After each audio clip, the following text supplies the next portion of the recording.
Go.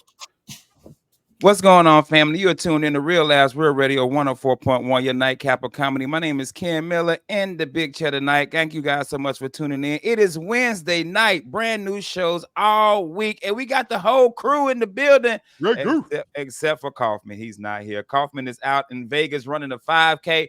Kaufman, the only dude I know run 5Ks and still fat. Like, I don't even get.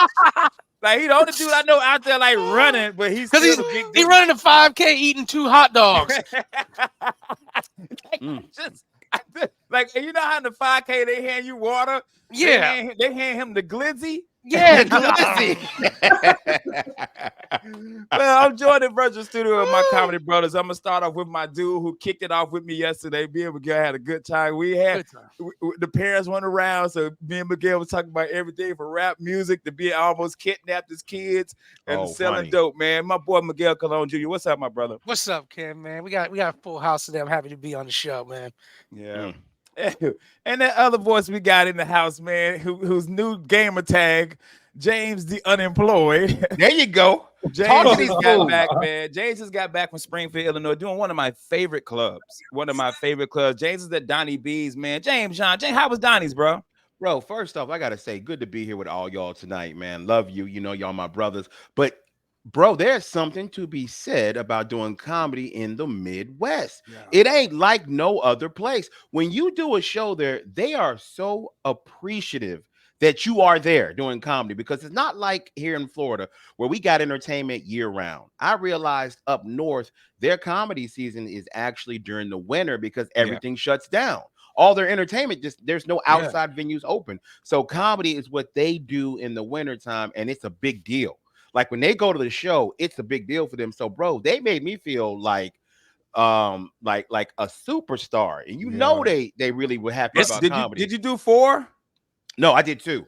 Two. This is a crazy thing, Miguel. When I did Donnie B's, we did 4 shows, right? Yeah, tonight? Back in the day. Yeah. 8 o'clock and I think like a 10 o'clock show. The 8 o'clock shows were sold out. Yep. The 10 o'clock shows had 12 people in each show, and you would have thought it was 700 people in that room. They just wild around, loved it. They love. That's what James. I'm with you, James. That Midwest love is a different, bro. Let me say this, bro. You know how we sign when we do our All for the Money shows? We'll sign posters and give them out to people. You know, some people take them. I signed 50. They took every single one of them and cherished it like it was a big deal. That's dope. And they were like, "Oh my God, thank you for coming to Springfield. Oh, we didn't think you would do this." I'm like, "Man, y'all paid." One of them dudes left the show, drove straight to his father's house, kicked in the door, and be like, "I met a black dad." We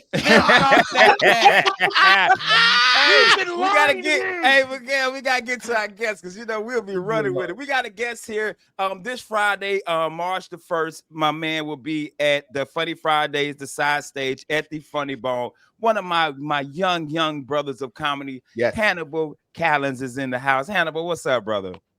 What's happening, fellas? Thank you. I appreciate getting to even just be on the show with you guys. Like y'all, growing up in comedy, y'all some of the fellas I really look up to. So I appreciate getting to be here, man. Hannibal, this is where it capped out for us. So. So real quick before we get going, Hannibal, if somebody calls you in the next couple of days looking for a job reference for me, just say I do a good job, because I'm unemployed right now, so that's why we got you on the show. You know what, James? I'll tell you everything I tell everybody else. $20 and I'll make sure I holler. Otherwise, I'm being real with them. Damn. Okay. When they call me James, they're gonna be like, "Hey man, you got a reference for James Giannis? Hold on real quick." I'm gonna call up James and be like, "Hey, baby, I got him on the line right now. What you got on Pop? What you got on Pop's books? What you got on my books, man?" Oh, man. Can I click over here right now and be like, "James Young, he steals everything."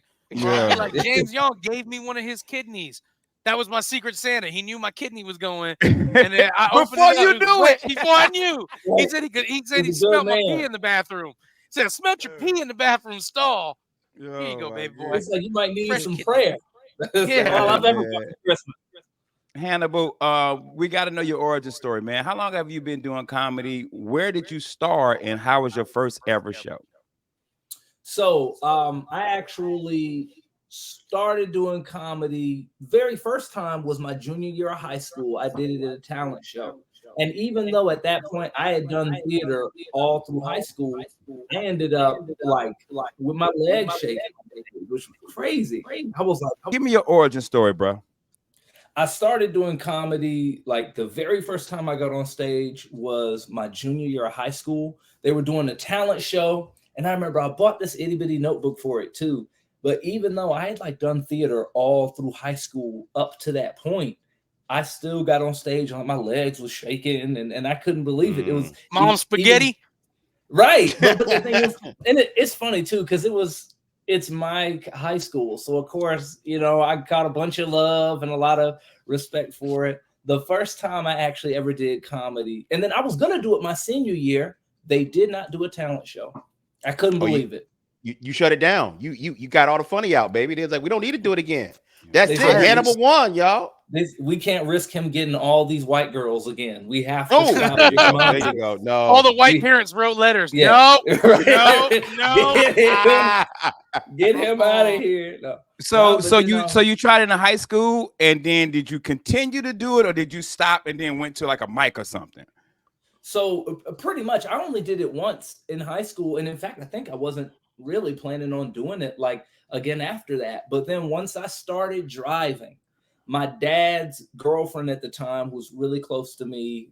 Like she's been real big, it's like big support my whole life. She told me that they do a comedy open mic at Drunken Monkey on Fridays.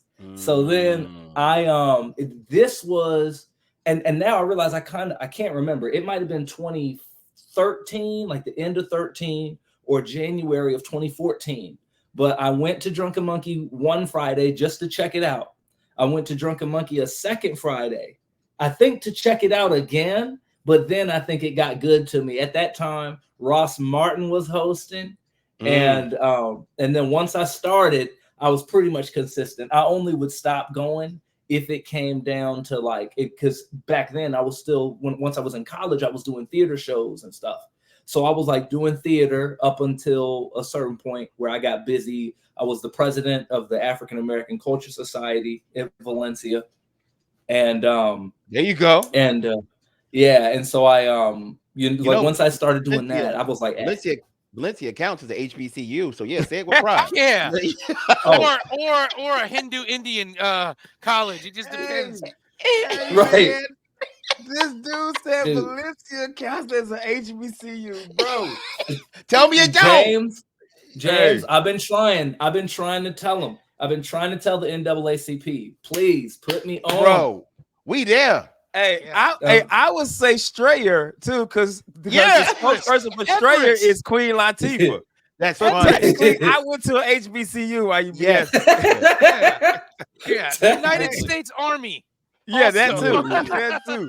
Hey man, we got Hannibal on. Hannibal will be at Funny Fridays this Friday at the side stage at the Funny Bone. Hannibal, so you're flying coast to coast, right? Because you live in Orlando and Arizona. Like, what's up with that? So I actually I was living in Orlando, but my mom and my two brothers, they lived out here. But make a very long story short, my mom passed away in 2022. And so I've flown out here. I moved all the way out here to help take care of stuff. We're starting to get more echo. Is that me? I don't know. I don't know. Maybe because you brought up that sad ass mom story where we're trying to make people laugh on radio. I know. I'm like, hey, well, no, mama. Yeah. Hey, let me ask you this though, too. Did your mom get to see you do comedy? I don't think she ever did. But she was the person who supported me the most with That's the best, man. That's the best that she supported you. Mm-hmm. Yeah, I got it. Miguel's family, man, when they come out strong for Miguel. Yeah. Man. Yeah. I was gonna say I got a question though, too, Hannibal, real quick about theater, and this is my question. Did you find yourself monologuing a lot when you started comedy? Because a lot of people I know that do theater and get into comedy, they sort of do these long monologues instead of just vibing with the audience and tell it. I know a lot of theater people be like, yesterday I was walking to the store and I ran into the storekeep Johnny and he was like, hey there, Bobby. And I'm like, shut up, man, make me laugh. But like, Did you find that, or did you find that you were already just vibing with the audience when you started? It was a lot of finding my own voice and a lot of I don't even know if I'd say particularly monologuing because I can't even remember like most of the stuff that I did. I do remember I used to I would just get up on stage and talk so fast and never give people a minute to laugh. Yeah. You know, so I'd be like, and I was like, dude, what am I doing? I'm selling rugs in Egypt right there, bro. Hey, muddy. Yeah. But for you, my friend. That's the last Migos album. Stir fry. Yeah.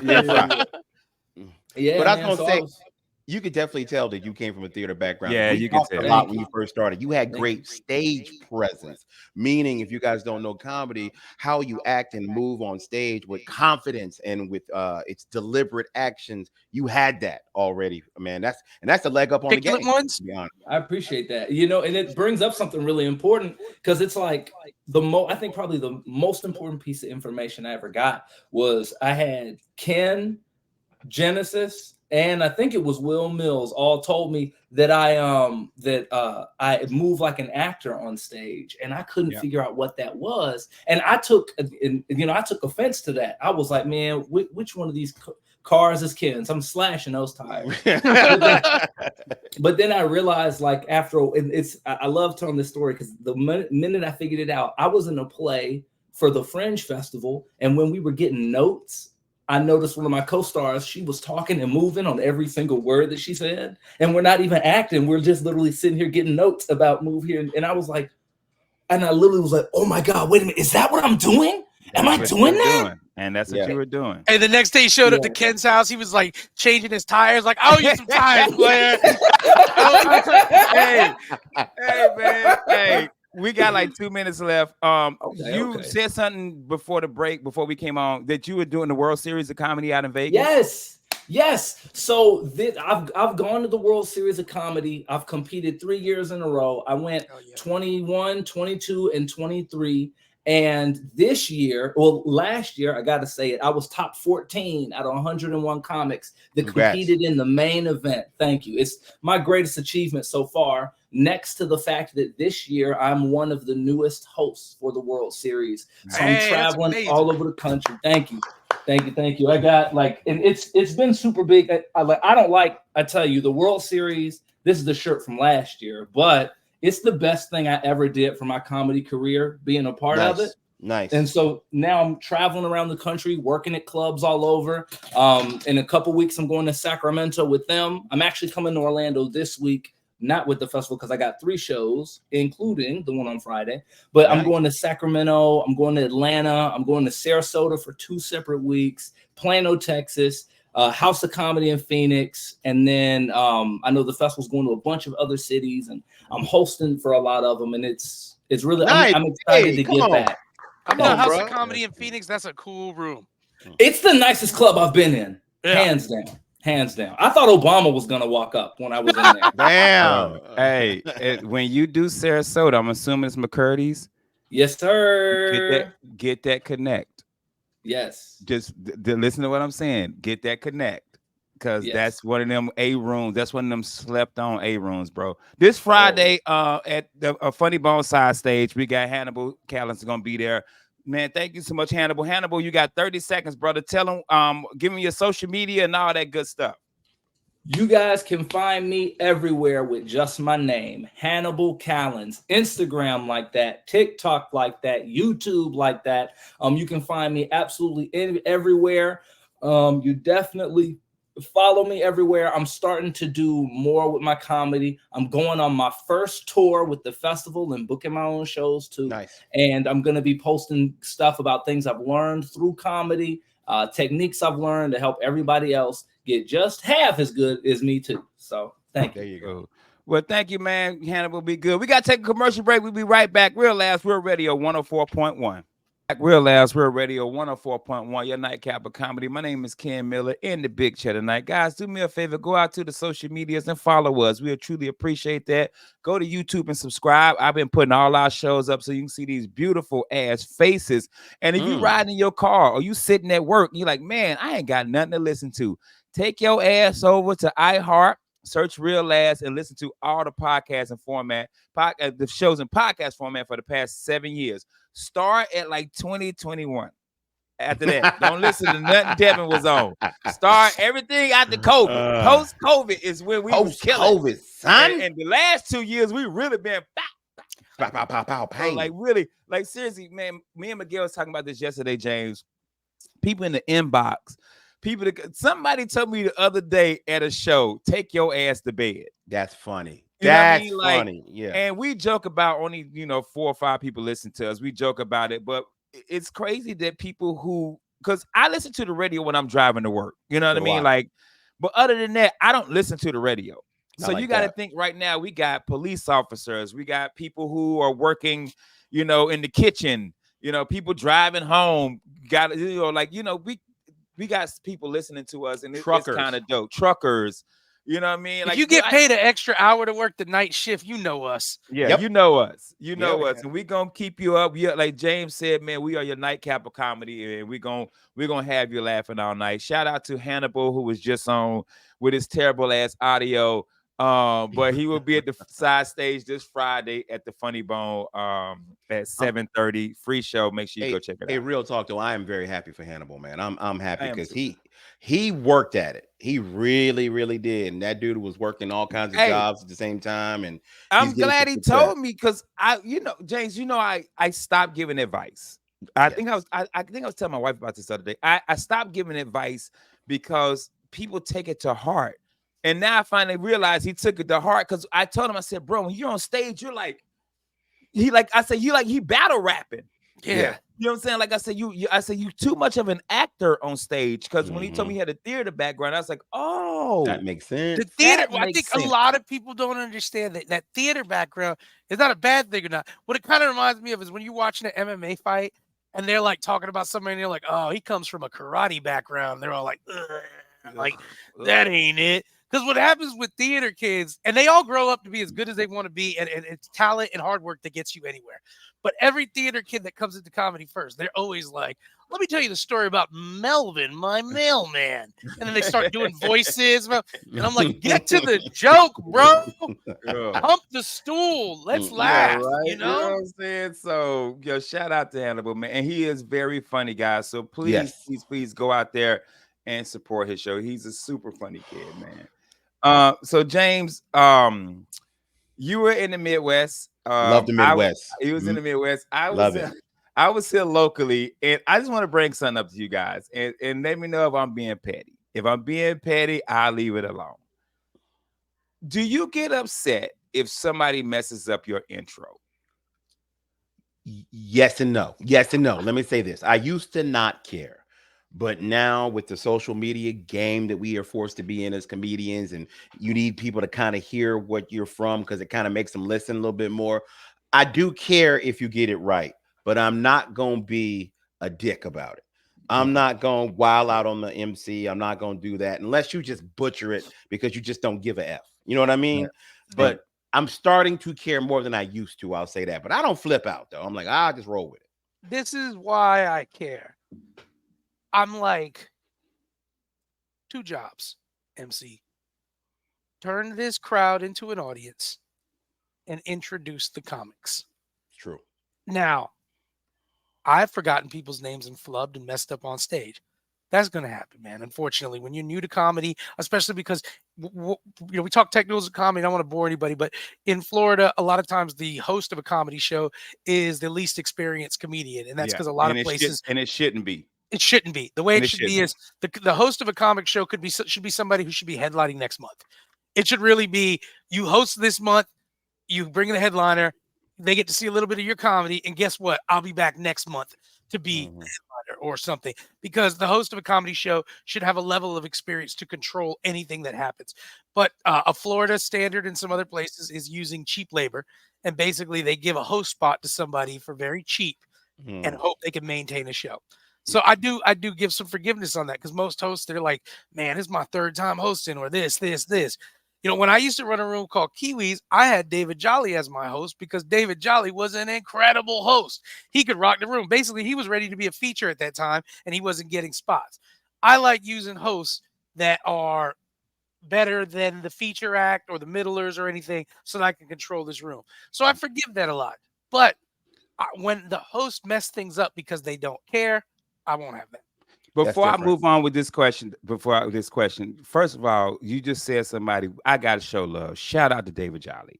Yes. That brother is doing amazing. Orlando, if you listen to this, you know David Jolly. David Jolly is in Austin, Texas right now, doing great things. He on the road. He traveling right now. So I want to give my flowers to my baby brother, David Jolly, man. We love you, brother. Y'all keep killing it out there.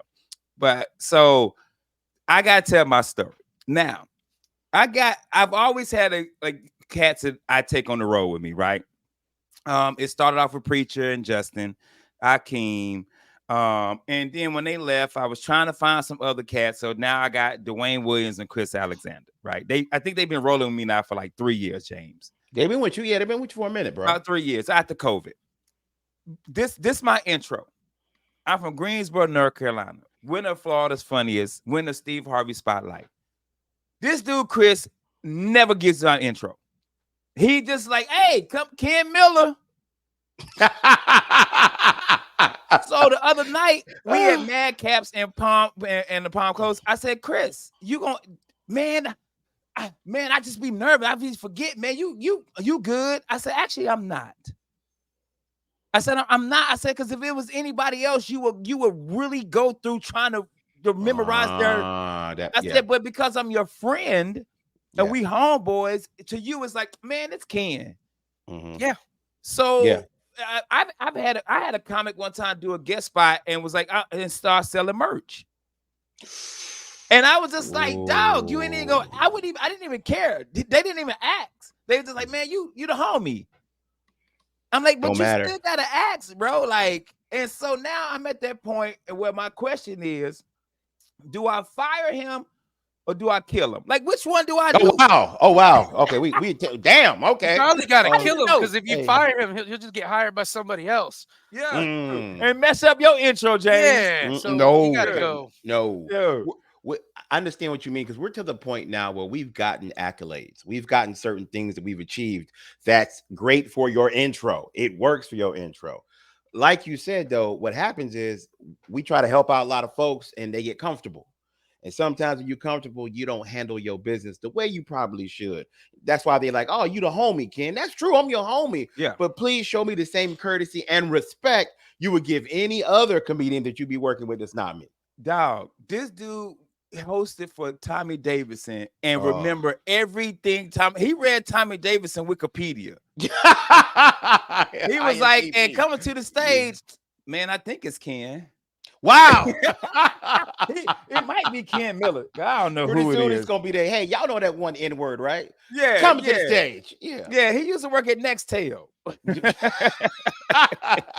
Hey, that one brother who drink Crown. Y'all know that one? Yeah. Look, I just want to make sure I wasn't like, I'm like, tripping. I ain't being no diva. I said, I'm not trying to be a diva. You my dog. Like, of all people, I expect you to remember this. True. I mean, even more important than the accolades is the energy, and that's what gets me mad when they don't introduce with energy. You know I hate when club owners are the worst hosts. First of all, club owners are the worst hosts because generally a club owner wants to do comedy, so they started a club, and they don't really travel around a lot, and so they hosted their own club, so they do whatever they want. And they club owners. One thing I hate is when they constantly introduce you all night. When they're like, tonight we got a great show headlining, we got Ken Miller, and the audience is like, woo. And then after the next act, they're like, you guys ready? You guys ready to see Ken Miller? And the audience is like, woo, well, we got 2 more comics. But then by the time they get to you, they're like, you ready for Ken Miller? Like, I don't care anymore. Matter of fact, I hate that N-word. Yeah. Goodness gracious, that bro. Is true. Yeah. That is true. I'm with you too, man. I feel like a lot of times when it comes to, but dude, like we were talking about something earlier, like Miguel, you was like flubbing. I write something down. I write the intro down. And that's nothing wrong with that. I write the intro down. Like it won't even bother me that you wrote my intro. No. It won't bother me at all. Dude, I've messed up somebody's intro one time, and at that point I was like, man, I am writing intros down forever. But Miguel, I'll tell you my story because you talked about bringing somebody up with energy. Because for all you people listening, we are stand-up comics. Everybody on this show is a stand-up comic. We are probably some of the best. I learned how to host from James John. You know what I mean? Like I had to go watch James John. That's how I learned how to host. So we know how to host. So this is a true story. I'm doing a show with a comedian, and it's a two-manner. It's just me and him. So for you guys listening, normally it's a host, a feature, and a headline. It's just me and this comic. That's it, just the two of us. So I go up and I kill. Great show. And I got my kids with me. My kids were young kids at the time. And I had to take them on the road because it was my weekend, right? I kill James. I bring him on stage. I said, coming to the stage, get ready for you. Make some noise. Wow, they're going crazy. I bring him on stage. I take my kids to the room. Now, the hotel, I could see the comedy club from the hotel room. I remember, yes. I'm giving my kids a bath. I'm getting them in bed. I look out the window of the hotel and people are leaving. But I look at my clock and it's only at like 27 minutes. So I'm like, what happened?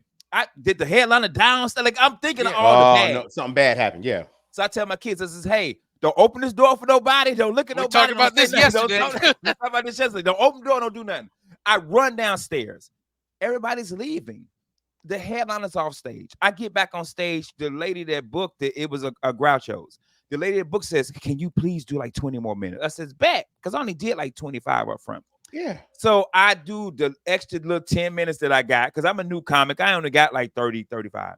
Do a couple of street jokes, do some crowd work. It was towards Christmas, so it was near New Year's. So I'm doing whatever I can to stretch this to 20. I get done. I thank everybody. That lady comes up to me and I was like, what happened? She said, he couldn't follow you. Oh, wow. I said, oh. So I go to the headliner to see what's up. He says, don't you ever in your life bring me up with that much energy. I said, what? What? He said, yeah, you know, they couldn't even hear my first opening joke because they was cheering for me. That's yeah. You got it made then. Yes. He Ride said, Miguel, the wave. he said they were cheering for me, so they couldn't hear my opening joke. I said, and I'm a young comic, so I didn't say anything. But now, as I'm older, I'm thinking, well, why didn't you just wait for them to calm down? Yeah. Yes. You go into your opening joke. You the headliner. Here's something people would tell me too when James Yon features, like sometimes we'll swap it up. James has a huge closing bit that everybody loves, and it's huge. I mean, it gets the audience going wild. So what I've told people before is, why are you fighting the energy James just did with the joke? Embrace it. Talk about it.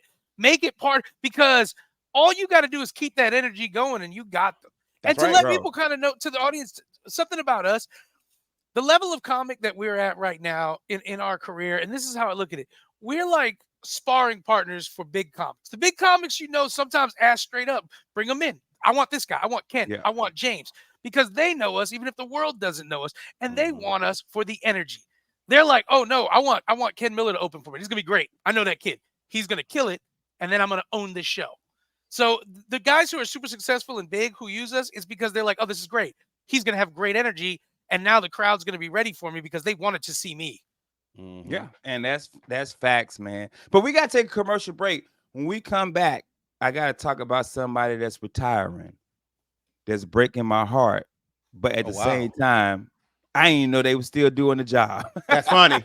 We'll be right back. Real Labs, Real Radio 104.1.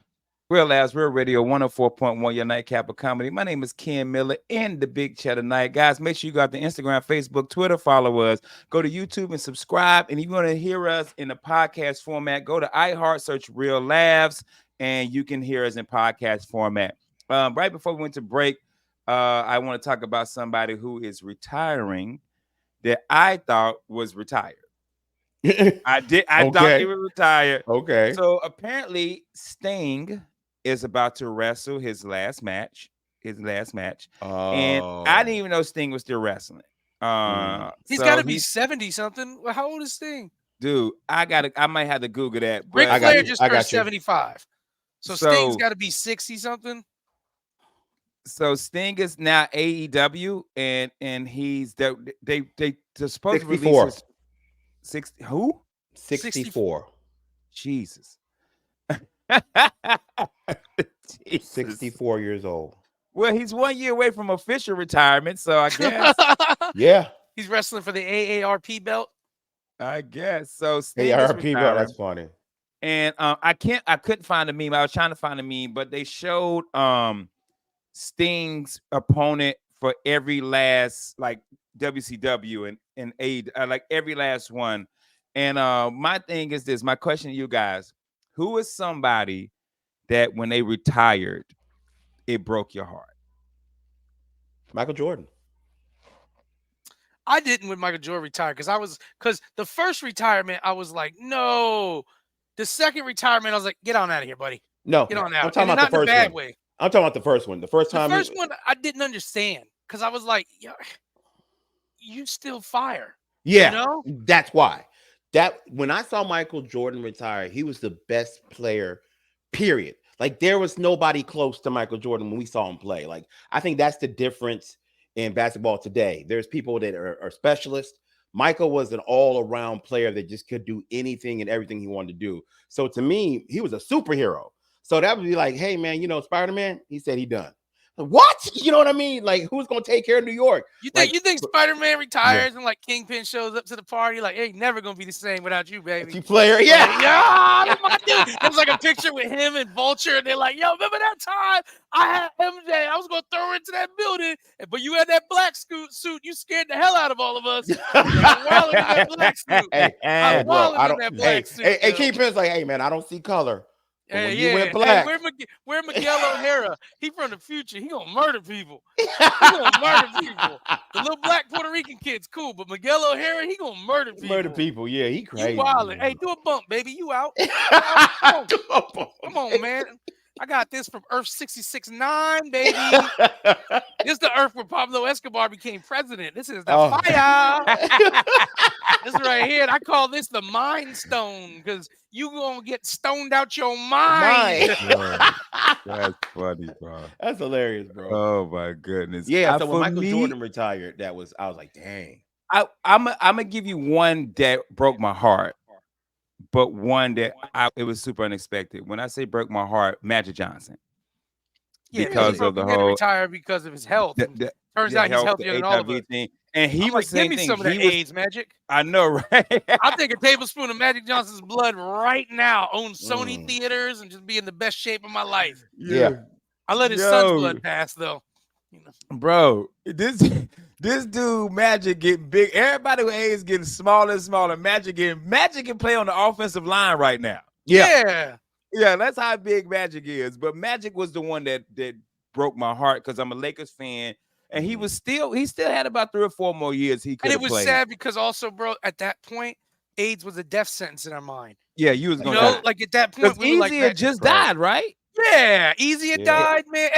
In the 90s, and maybe it wasn't scientifically true, but to the popular culture of all of us in the 90s, if you had AIDS, I was like, oh my God, you're going to die. Yeah. It was a death sentence. And so, dude, Pedro Zamora from The Real World died. I remember that. Everybody died. Mm-hmm. Yeah. So, maybe the science really didn't support that. Maybe truthfully, you had a longer lifespan with AIDS than we thought, but just popular culture belief in the 90s, it was a death sentence. So when Magic Johnson got it, it definitely, or when it was reported that he had it, it definitely was like a heartbreaking thing because we're like, Magic's going to die. Yeah. And I'm thinking about it right now, Ken. I think we notice when athletes retire because they make it a thing when they retire. It's, hey, guys, I'm hanging up my jersey. This is it for me. But there's other celebrities who they don't say they're retiring. They just go away. Because, James, also, when you retire from the league, you are retired. Yes. Actor, you could go to retirement. That's a personal choice. I know it's a personal choice to retire from the league, but also you can't just say, hey, guys, I'm back. Acting, you could be like, hey, I'm back. And somebody's like, oh, cool, I've been wanting to put you in this movie. Mm-hmm. The minute you're 2 seasons away from the league and you haven't played for 2 seasons, you can't play again. Can't come back like that. Yeah. It's rare that you come back. The one that surprised me, and for any sports fan, is always be Barry Sanders. Yeah. Barry Sanders he retired and he was the best running back in the league, bar none. Like that was the second best running back. Bo Jackson might have been at around the same time. People say Emmitt Smith, Bo Jackson, but Barry Sanders is my running back. Barry Sanders was just, and he just by gravity. He was just like, you know what?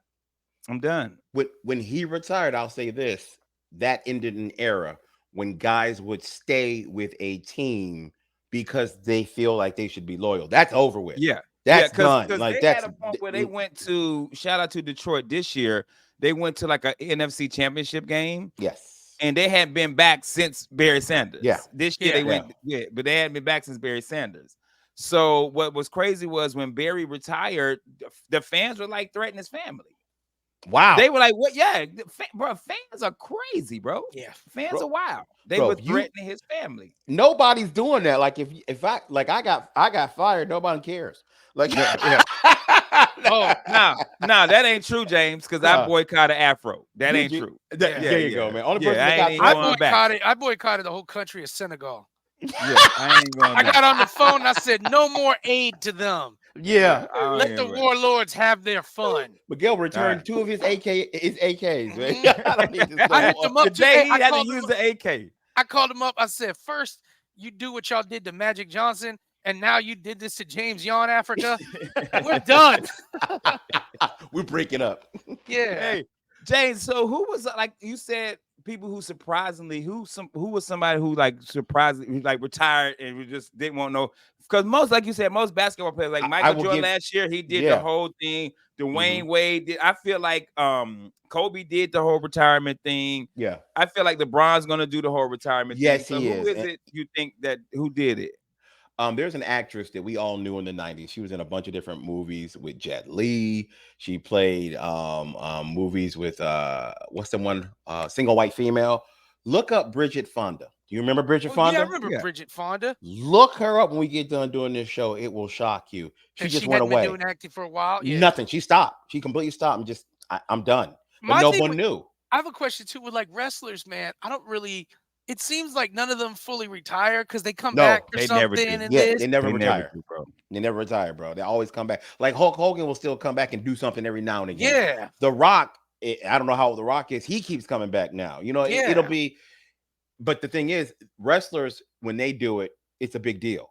When they keep coming back. Like, it's not like you come back in sports and they're not really that great. Isn't it funny how easily it is to dupe wrestling fans? It's almost like they don't know what's really going on. You know? Hey, watch it, buddy. Watch it, buddy. Oh, man. I love grown men wrestling fans though. When they're really into it, they're like, they are. When they're worried because they're like, "Oh, this beef between so and so," and I'm like, you know that like this ain't. I can't say it real, but real. Like, you shut your goddamn mouth, son. Yeah, you shut your whore mouth. Shut your whore mouth. This is real. Yo. Hey, Jane, somebody else I just realized too. Remember when Cameron Diaz? She retired. She actually said, "I'm she done." Was gone for almost 10 years. Bruce Willis retired because of medical issues. It's sad because they say his memory's going and stuff. Yeah.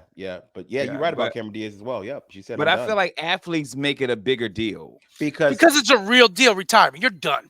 Yeah, you're done. This is it. You know, and right now Cameron Diaz could come back in a movie because remember, I think John Travolta retired.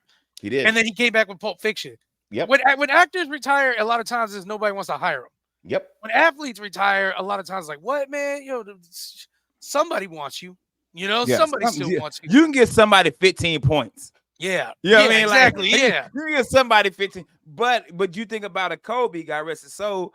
Kobe don't want to go out or averaging 15 coming off the bench. He's too prideful for that. If he can't score 30, he like, well, I'm good. Done. Wizards Michael Jordan, man. Wizards Michael Jordan felt like a good player, but that's not Michael Jordan. He's not great. You know? Yeah. And people are like, he averaged this. I said, yeah, but it was just bad to watch. It's bad to watch. Because he was human, Mike. We were used to superhuman Mike, bro, doing things that you don't see normal basketball players do. It's like Bugs Bunny comes back and he's like, I don't want Elmer Fudd to shoot me. That hurts. Yeah. What did I come here for?